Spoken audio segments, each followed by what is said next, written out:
All right, so welcome to week 5. So this week's concepts are environmental health, epidemiologic applications, and occupational health.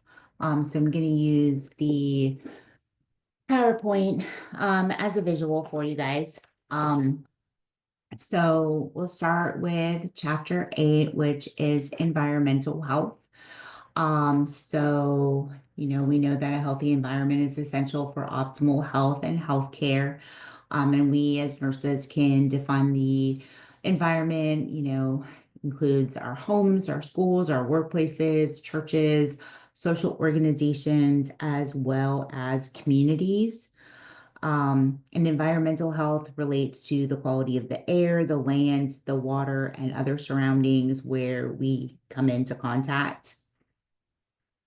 Environmental hazards come in the forms of biological, chemical, as well as radiological hazards.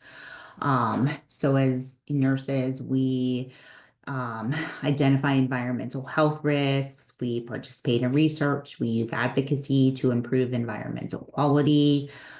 We can use environmentally friendly practices and materials, as well as provide information to the public about environmental health. Um, and so factors like genetics, socioeconomic status, environmental exposure also affect our environmental health. So, you can even think of like what are some things in your house that could be potential hazards, like your cleaning products, your pesticides. How old is your house? Is there lead-based paint in your house? Um, are the appliances or heat sources producing unhealthy levels of carbon monoxide? Have you checked your home for radon? And then think about some of the potential hazards that we are exposed to at work. Think of like chemotherapy, drugs, and radiation. Um, the American Nurses Association calls for all nurses to understand basic environmental health concepts, including knowledge about environmental health, its effect on nursing practice. We do have the right to work in a safe workplace, use materials, products, technology, and practices that reflect an evidence-based approach. Think of OSHA, right? Those are the ones that, guide making sure that we have safe, working environments. Um, the chemical, biological, radiological exposures that affect your health come from air, the water we drink, the food we eat, the products we use. So nurses need to know how to assess for environmental health risks, and develop educational and other preventative interventions to help families, individuals, and communities understand, and if possible, to decrease the risk. So the um, general environmental health competencies for nurses. Again, we should understand the scientific principles and underpinnings of the relationship between individuals or populations and the environment. So nurses should be able to successfully complete an environmental health history, recognize potential environmental hazards and sentinel illnesses, and make appropriate referrals. We should also be able to demonstrate knowledge of the role of advocacy, ethics, and risk communication in client care and community interventions. And we should understand the policy framework and major pieces of legislation and regulations related to environmental risk. With your Healthy People 2030, the objectives related to environmental health increase the proportion of people whose water supply meets Safe Drinking Water Act regulations, increase the proportion of schools with policies and practices that promote health and safety, and reduce the number of days people are exposed to unhealthy air. Um, Toxicology. I'm sure everybody has heard of the word toxicology. That considers how exposure to chemicals can have negative effects on health. We think of pharmacology and some of the more potent drugs that we use, and think of some of the ways that we are exposed. So drugs, pollutants can enter the body in a variety of routes, right? Orally and are absorbed through the GI tract. Water and food associated pollutants like your pesticides, your heavy metals can also enter the body via the digestive tract. We can inhale pollutants in the air. Those pollutants are entered via or enter the body via the lungs. Topical in work settings, employees can receive dermal exposures from toxic chemicals. Think of like, the purple top wipes that you see in the hospitals or in any of our, healthcare facilities, right? Don't touch those. You're not supposed to touch those without wearing gloves. Um, some chemicals also can cross the placenta, right, and affect the unborn fetus. In addition to direct damage to cells, tissues, organ systems, changes to DNA can occur from chemical exposures that change our gene expression, right? That helps to predict disease. Um, and so looking at, how, certain things can affect us. Some of the toxins are like lead, your pesticides, mercury, solvents, asbestos, radon. Um, Epidemiology is the science that helps us understand the strength of the association between exposures and health effects in the human populations. So there's three major concepts: agent, host, and environment, that are part of epidemiology.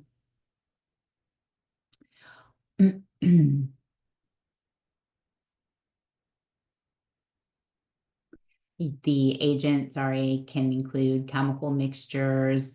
The host is communities spanning different ages, sexes, ethnicities, cultures, and disease states. And the environment, that's your air, your water, your soil, your food, as well as temperature, humidity, and wind. And there's different, disciplines that are involved when we look at environmental factors. Um, you know, the meteorologists, chemists, biologists, even the public health field with your food safety specialists, your sanitarians, your radiation specialists, industrial hygienists. All of these people are also involved in looking at the risks that are in the environment.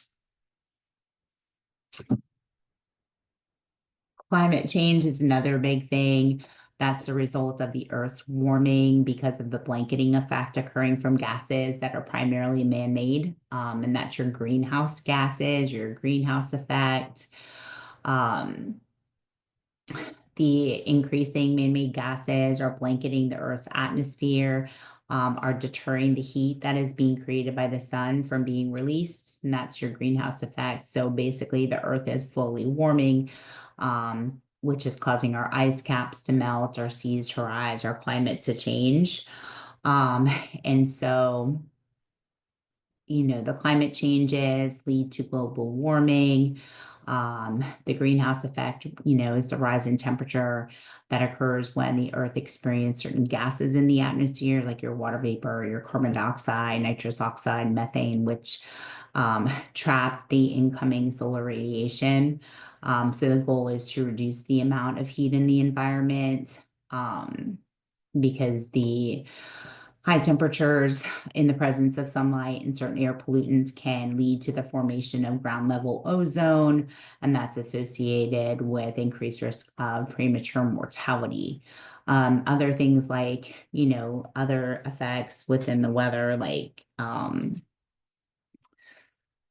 severe weather. Think of like your hurricanes, your tornadoes. It can cause fatalities, mental health impacts, injuries. Air pollution can lead to asthma and cardiovascular disease. Changes in water, right? That allows bacteria as well as protozoan to continue to grow. So think of like cholera and malaria, your West Nile virus.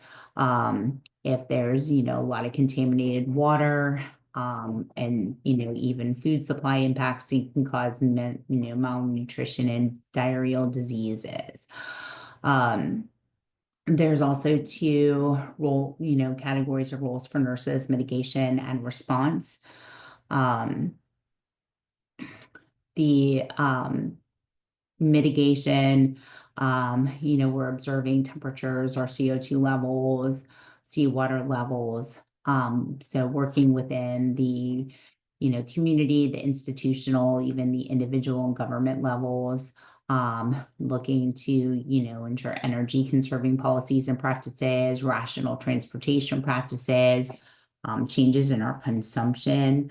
So think of like some of your high traffic areas where they're, trying to increase the amount of like rideshare programs to decrease the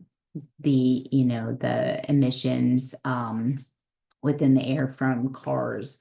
Um, Other things like standing water, um, and warm temperatures are breeding grounds for mosquitoes, which also increases the disease burden. Um, what else? All right, so environmental health assessment. So when we're looking at doing an environmental health assessment, we're looking at the air, both indoor and outdoor air. Um, So some of the, assessment would be, what is, what's the indoor air? Think of like, schools and workplaces and community. Is there proper ventilation? Is there things being, or things being released within the air?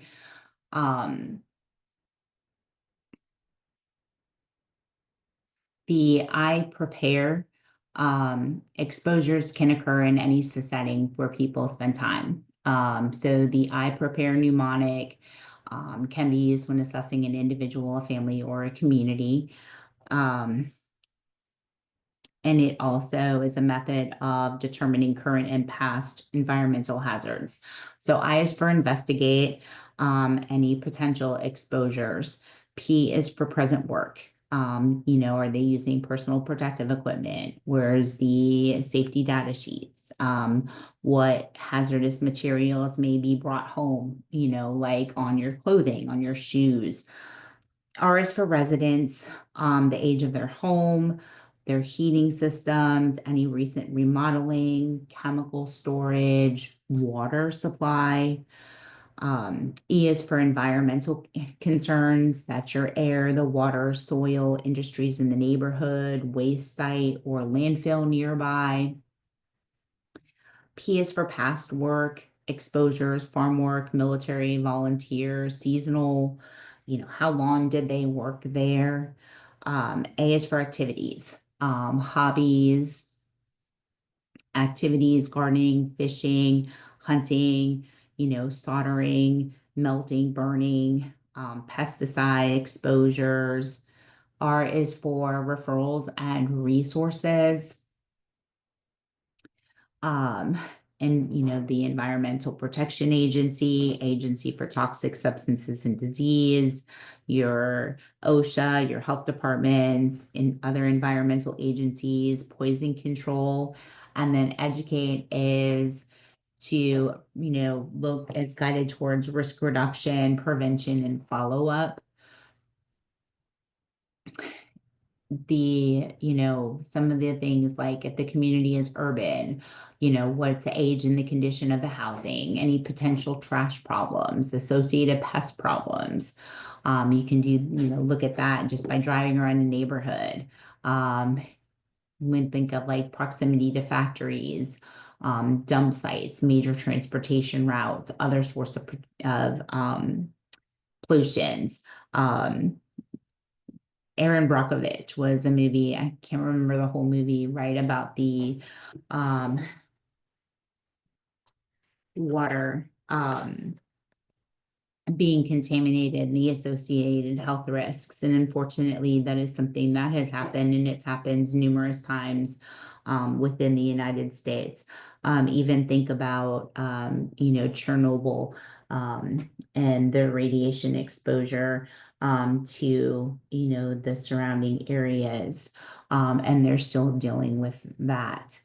So these are things that are potential risks that are within our community. Other questions that we can ask about their health history, um, you know, the physical condition, the age or location of their house. Do they have adequately lighting, ventilation, heating and cooling systems? Again, what are the occupations of the household members? Is there tobacco smoke present? So, do parents smoke? What is the exposure to secondhand smoke? Any recent remodeling, have there been any exposure to chemicals or radiation? Pets is another one, right? Are there pets in the homes? Are the pets healthy? Has there been any lead exposure? What is the source and the quality of the drinking water? How is sewage and waste disposed of in the home? Do they use pesticides around the home or in their gardens? Are there any water damage or evidence of like mold or fungi within the house? Where do children play? Are there any hazardous play equipment or toys? Are there, any surrounding neighborhoods, issues like closeness to highways or small businesses like dry cleaning, photo processing, injury or industry or auto repair, which would increase the risk for exposures to chemicals. Additionally with the national healthcare goals, we're looking to reduce toxic air emissions, waterborne disease outbreaks, um, decrease lead levels in our children, decrease pesticide exposures, reduce indoor allergen levels, um, reduce exposure to chemicals and pollutants, decrease schools that are close to major highways. We're also looking to increase the number of alternate models of transportation. So, think of the, electric cars that they are trying to push to decrease emissions, looking to increase more recycling of waste, increase testing for lead-based paint in the houses that are built before 1978. We're also, increasing the monitoring, for diseases or conditions that are caused by environmental hazards. We're also, increasing schools that have policy and practices to promote health and safety. We also, want to increase the presence and use of information systems related to environmental health. So some of the nursing, I'm going to go to advocacy, some of our nursing interventions that we can use for environmental health. So our primary prevention, right? Looking to educate individuals to reduce environmental hazards. So within the community, we can educate groups to reduce environmental hazards, advocate for safe air, as well as water.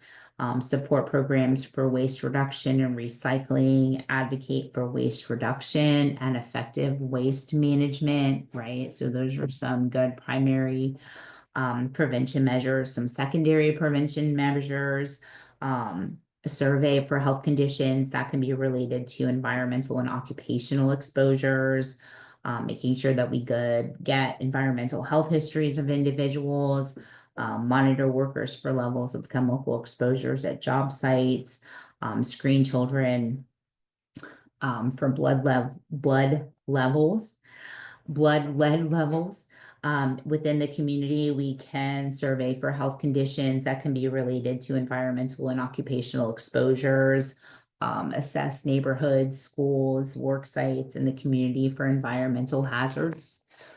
Tertiary prevention, individually, we can refer homeowners to lead abatement resources, also educate those who have asthma about environmental triggers. With the community level, we can become active in consumer and health related organizations and legislation related to environmental health issues, help to support cleanup of toxic waste sites, removal of other hazards. So these are, all really, really important. When we're looking at assessing environmental health risks in children, the toxic chemicals can have different effects depending on the timing of the exposure. So when, think of when, a mom is pregnant, during fetal development, there are periods of heightened sensitivity to the effects of toxic chemicals.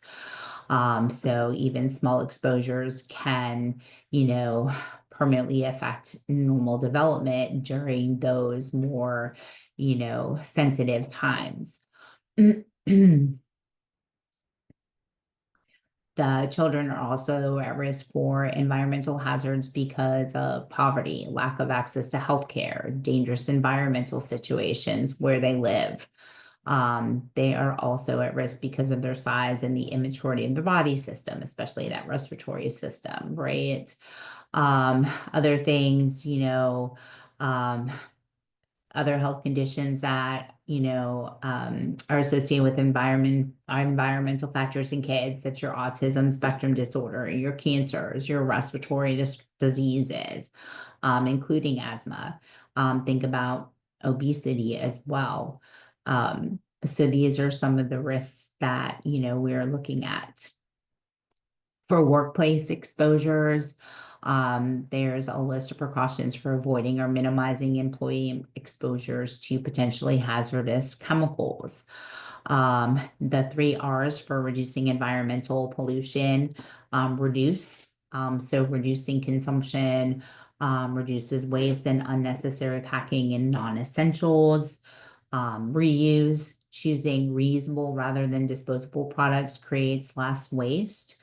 So I always think one of the big things that I push for is the reusable isolation gowns. If they are laundered properly, they're good for 30 washes. Again, if they're laundered properly, right? It decreases the amount of waste. Just looking at some of the things that we can potentially, decrease the amount of waste that we use within a healthcare system. Recycling paper, glass, cans, plastic also helps to, decrease pollution. Other industrial hygiene things that we can do, substitute less hazardous or non-hazardous substances for hazardous ones, right? Water-based instead of solvent-based products. We also want to isolate hazardous chemicals to lessen human exposure. Making sure we have good engineering controls, right? The ventilation systems, exhaust systems, reduce exposures through administrative controls, making sure that we're using personal protective equipment appropriately, as well as educating the employees about the controls. What are the engineering controls, the personal protective equipment that are, available to you, within your work environment. The government also manages environmental exposure through the development and enforcement of standards and regulations to limit the ability to put hazardous chemicals into our food, our air, our water, our soil. So that's like your EPA, your FDA, Department of Agriculture. And then there also may be additional state agencies as well. So chapter 10 is epidemiological applications.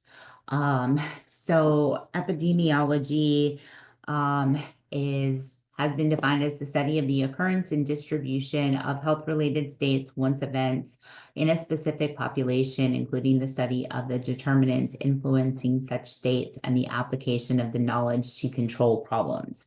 So basically, epidemiology is used to monitor disease trends. So we can look at statistics or numeric indications of the occurrence of the disease, how long the disease lasts, and then we can compare that to historical trends.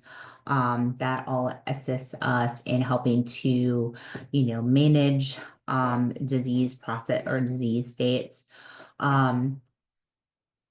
The epidemiologist also will study populations to monitor the health of the population, understands determinants of health and disease in communities, as well as investigate and evaluate interventions to prevent disease and maintain health. Communicable diseases are responsible for the deaths of millions of people each year. So community health nurses, we maintain knowledge of disease rates, modes of transmission, incubation periods, early manifestations, periods of communicability, how to intervene at all levels of prevention related to communicable disease. So understanding epidemiology and communicable disease helps us to facilitate individual and population prevention and treatment. It also helps with, consideration of the burden of the disease or how the number or prevalence of the disease will impact the healthcare structure and financial capability of the region, the state, the nation. So again, epidemiology is the study of health-related trends in populations for the purpose of disease prevention, health maintenance, and health protection. So we can use, as nurses, we can use the epidemiologic principles to provide health interventions to targeted groups. The epidemiological calculations provide numerical information about the impact of disease and death on populations and aggregates. So I kind of went ahead of myself. When we look at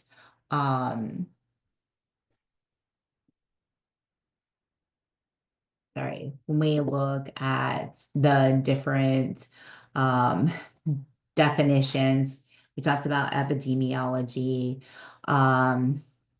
Epidemiology investigates the distribution or the patterns of health events in populations, to answer the 5 whys: who, what, where, when, why, as well as, what's the outcome. The how and why are the determinants of health events. Those are like your factors, exposures, characteristics, behaviors, things that influence the patterns. How did it occur? That is, your analytic epidemiology.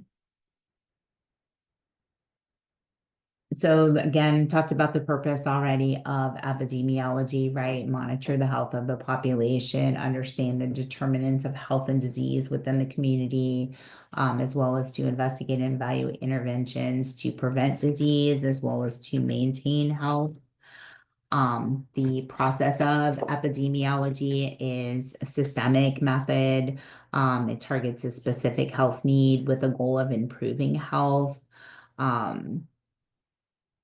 So community health nurses were in that unique position of being able to identify cases, recognize patterns of disease, eliminate barriers to disease control, as well as to provide education and counseling targeted at a disease condition or a specific risk factor. So with Healthy People 2030 objectives, so some of the epidemiologic objectives would be to reduce the death rate in adults with diabetes, increase the proportion of people who wash their hands and surfaces often when preparing food, increase the proportion of people who refrigerate food within 2 hours after cooking. Then we have the epidemiologic triangle, agent, host, environment. So we already know that epidemiology involves the study of the relationships among the agent, the host, and the environment. The interaction between those three determines the development and cessation of communicable disease, because they form a nice little web of causality, which increases or decreases the risk for disease. So when we look at the agent, that's the physical, the infectious, or the chemical factor that causes the disease. So whether it's drugs or toxins, it could even be noise, or temperature, viruses, bacteria. What is the agent? The host is the living being that an agent or the environment influences. So this could all, be affected by age, sex, genetics, ethnicity, their immune status, their physiological state, right? Are there other health issues that are going on with them? Their occupation is another issue. What are they exposed to within, on a daily basis? The environment, that's the setting or the surrounding that sustains the host. So physical environment, where you live, your food and water supply, are there presence of reservoirs or other vectors for disease to grow? The social environment, access to healthcare, do they work in high risk working conditions? Their socioeconomic status is another big thing.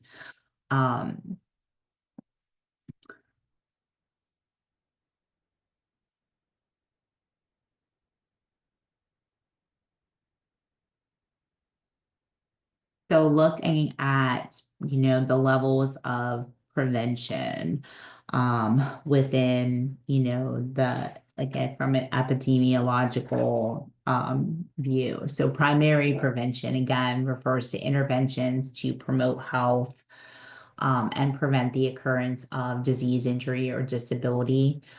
So we're looking at, those individuals and groups who are susceptible to disease, but don't have any, specific pathologic process. So, primary intervention, going in and providing education and training about proper hand hygiene, social distancing, right?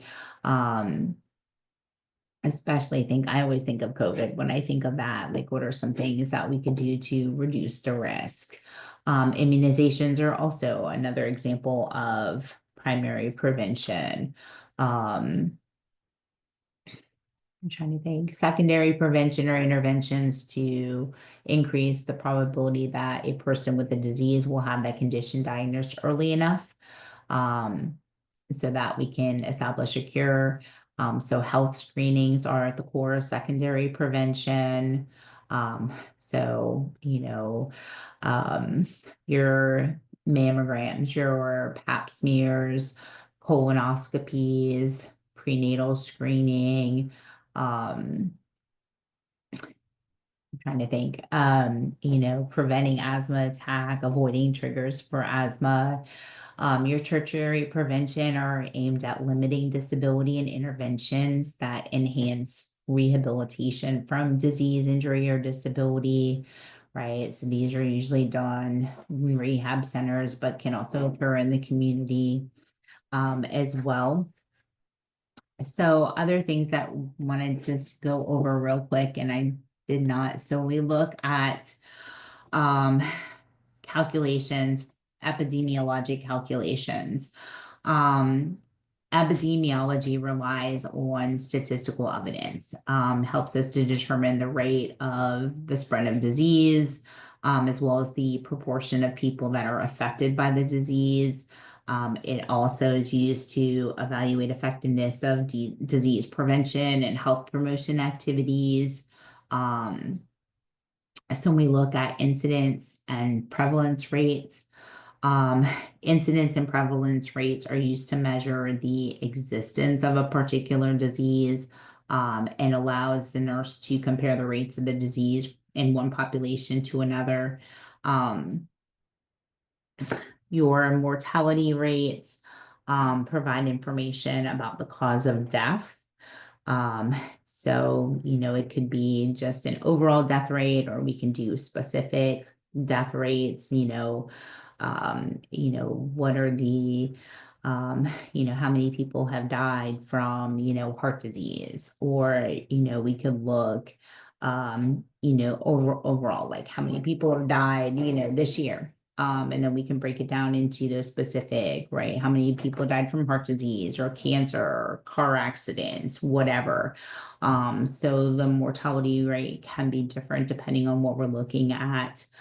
We can also look at deaths at specific times in the lifespan, right? So a lot of times we'll look at like infant mortality rate to kind of see what are some of the causative factors, within that. Um,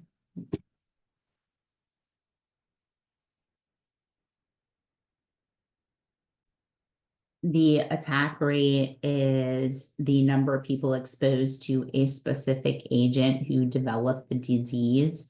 So it gives us an idea of, how many people were affected. So screening is another area that is super important. It's a key component of most of our secondary prevention interventions.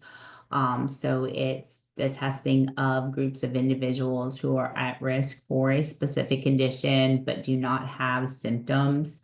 The goal is to determine the likelihood that they will develop the disease. A screening test is not a diagnostic test.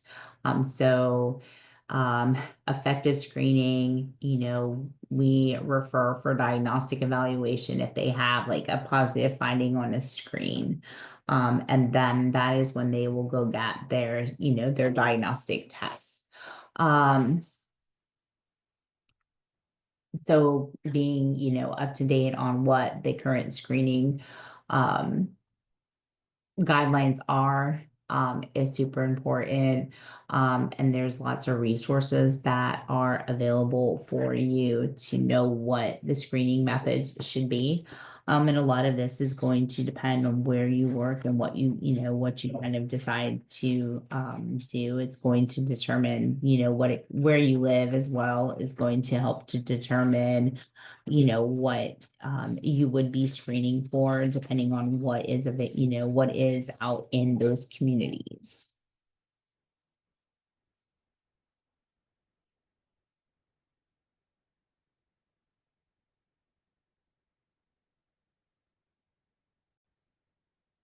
That brings us to chapter 32, which is the nurse in occupational health. So occupational and environmental health nursing is a specialty practice that provides for and delivers health and safety programs and services to workers, worker populations, and community groups. It focuses on the promotion and restoration of health, prevention of illness and injury, protection from work-related and environmental hazards. The occupational and environmental health nurses have a combined knowledge of health and business that they blend with healthcare expertise to balance the requirement for a safe and healthful work environment within a healthy line. So we know that there are risks no matter where we work, and the goal is to identify the risks, and to help minimize the risk as much as problems. The healthcare in the workplace, seeks to promote health and prevent occupational illness and injury. So through, improvement and maintenance of health, workplace expenditures are decreased by decreasing sick time, fewer workers' compensations claims, decreased use of group health coverage. So nurses function in numerous roles within the environment. to provide cost-effective, high-quality care. And so it is essential for the occupational health nurse to develop partnerships with administration, safety specialists, even, occupational medicine doctors, human resources, health insurance agencies as well, because the goal for an occupational health nurse is to promote a safe health or a healthy work environment that fosters the health and safety of their workers. So some of the things that an occupational health nurse, again, it's a specialty. Some of the things that, they'll assess risks for work-related illness and injury, plan and deliver health and safety services within the workplace. They can also collaborate with community healthcare providers. They facilitate health promotion activities that leads to a more productive workforce. So if anybody like works in a hospital or a big healthcare system where they do have occupational health, right? They do like your pre-employment screening, they'll do your yearly screenings, making sure you get your flu shot, your TB, your blood pressure checked, some cases, even like cholesterol levels, depending on what's going on. They will, in some cases, go and assess, the unit. They also, I'm trying to think of what else, Occ health nurses will do post-exposure, treatment as well. So like if you had a needle stick or another type of exposure within your practice, they would be the ones that would follow up with you to assist you in that process.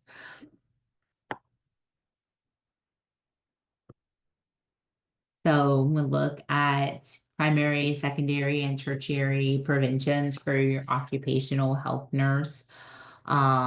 So like primary prevention would be like teaching, good nutrition or knowledge of the health hazards, use of protective equipment, the providing information on immunizations or even giving the yearly immunizations. Some of the secondary preventions, identifying hazards, early detection through health surveillance and screening, prompt treatment, counseling and referral, prevention of further limitation. Your tertiary preventions, restoring health through rehab strategies, limited duty programs. So like if you're, get hurt on the job or even hurt out, in, whatever, you're at home and you trip and you fall. You'll still need to go through occupational health in order to, go back to work because they'll work with your supervisor, your manager, when we're, dealing with maybe if you're on limited duty and can't perform all of the functions of your position. With our 2030 Healthy People 2030, some of those identify the national health objectives aimed at reducing the risk of occupational illness and promoting safety.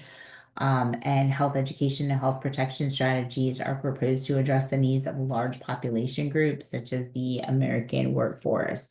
So it's a little bit different. But think of some of the things that we are exposed to when we are at work. And it's not just for nurses, but it's for, it's for anybody. So, some of the work-related hazards, biologic and infectious hazards, right? Bacteria, viruses, fungi, parasites. They can be transmitted by contact with infected clients or contaminated body secretions and fluids, chemicals, medications, solutions, gases, vapors, aerosols,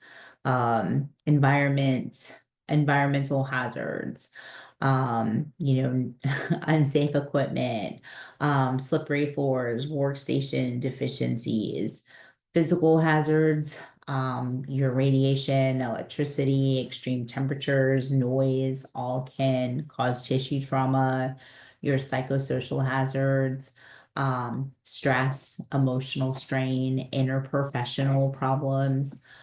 There's a variety of different, think about, other environments too, right? Um, their work out in the, your farmers, they're exposed to pesticides, infectious agents, um, automobile workers, plastics, lead, solvents, your carpenters, your wood dust, right?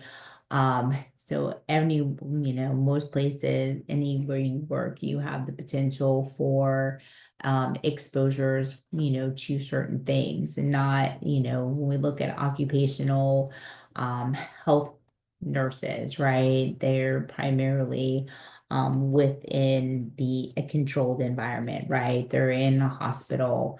Um, there are, maybe some of our bigger corporations have occupational health nurses. Otherwise, a lot of the screening may be done by public health nurses through the public health departments. But promotion of worker health and safety is the goal of the occupational health and safety programs. And they are offered primarily by employers at the workplace. But how it's delivered is going to be different. Um, OSHA is another one. OSHA is what is, where the guidelines that help to provide a safe working environment. They, develop and enforce workplace health regulations to protect the safety and health of workers. They also provide employers education about workplace health and safety.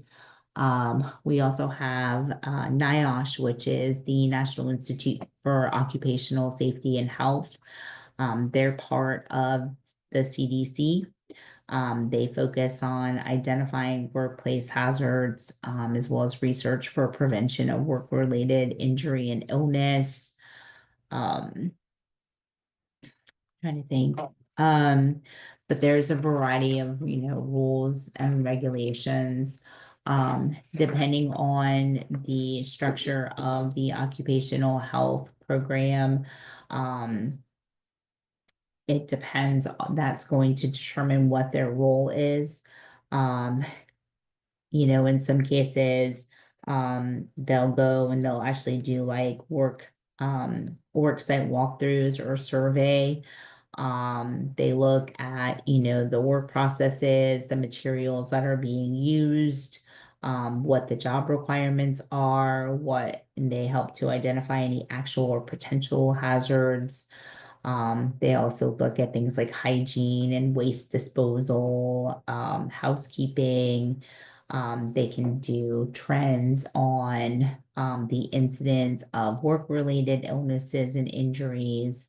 And they also can, recommend control strategies to eliminate exposures. Um, but think about some of the things that you work with. Are you using the equipment appropriately? Um, are, is the equipment operable and working like it should? There's, a lot of things that go into, dealing with some of these things. The Alk Health nurse too, can,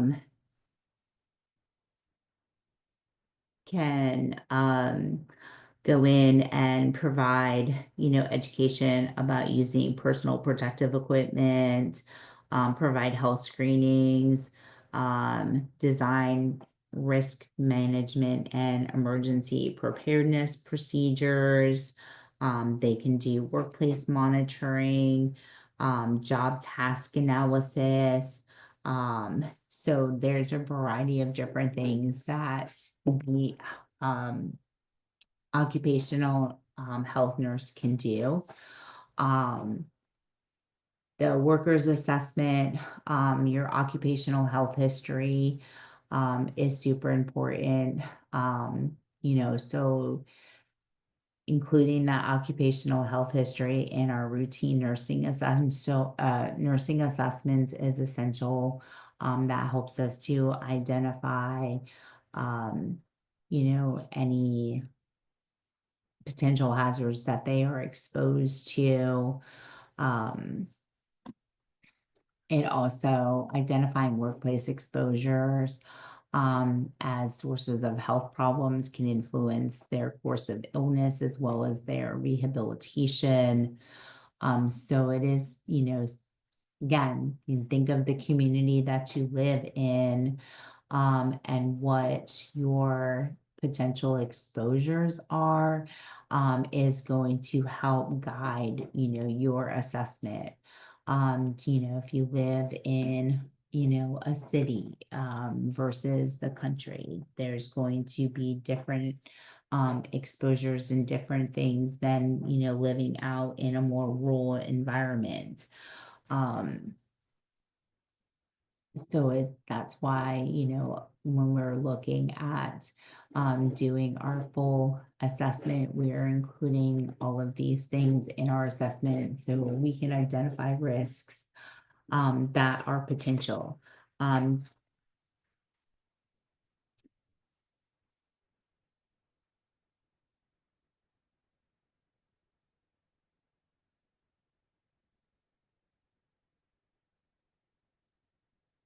Another thing that may be part of the occupational health nurses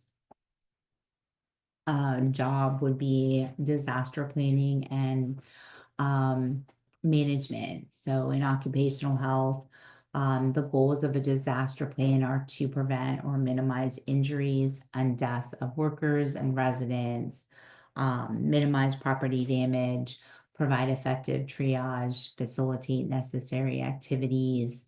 The disaster plan, that's usually written with a variety of different personnel within a company. And it's going to also depend on the size of the organization. But the disaster plan must be very clear, it must be very specific and comprehensive. So it has to cover like all shifts, all work areas, and it's going to give you a good indication of what activities are to be conducted within the work site. What do we need from the community? So think of like if we have to evacuate a hospital, right? We can't do that on our own. We may need to, we're going to need to call into, transportation. So what transportation do we have available if we have to evacuate our hospital to a different plan, or to a different area?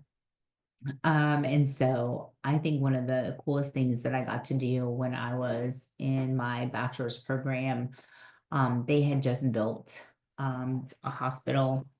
Um, it had just opened, and they did a disaster, um, they did a disaster drill. Could not think of what I was going to say. And within that disaster drill, they invited some of the nursing programs, so we were able to go and observe the disaster drill. um, and so they used a bus accident. So they didn't do any like exposures, they just did a bus accident, so they got kids from the local high school to participate as well, um, and ran through mass casualty drill. So, the process of triaging, and then of course the flow through the hospital. The purpose of the drills, of course, is to test your response, and see how well the disaster plan actually goes into effect. Um, and so they are able to take the data, and either change or adjust their disaster plan based on how they responded to the disaster. So it was a really interesting experience to, be a part of. And so if you do ever get the opportunity, whether, and I always say drill because nobody wants to really be part of the real disaster. Um, but if you do have an opportunity to take place, it does take a lot of planning. It is a lot of, um, work behind the scenes when planning for disasters, and it does take, a variety of different roles within the organization to set up that plan. But it's really interesting to watch and be a part of. So, all right, and that is it for week 5 lecture. I will see you in class on Thursday.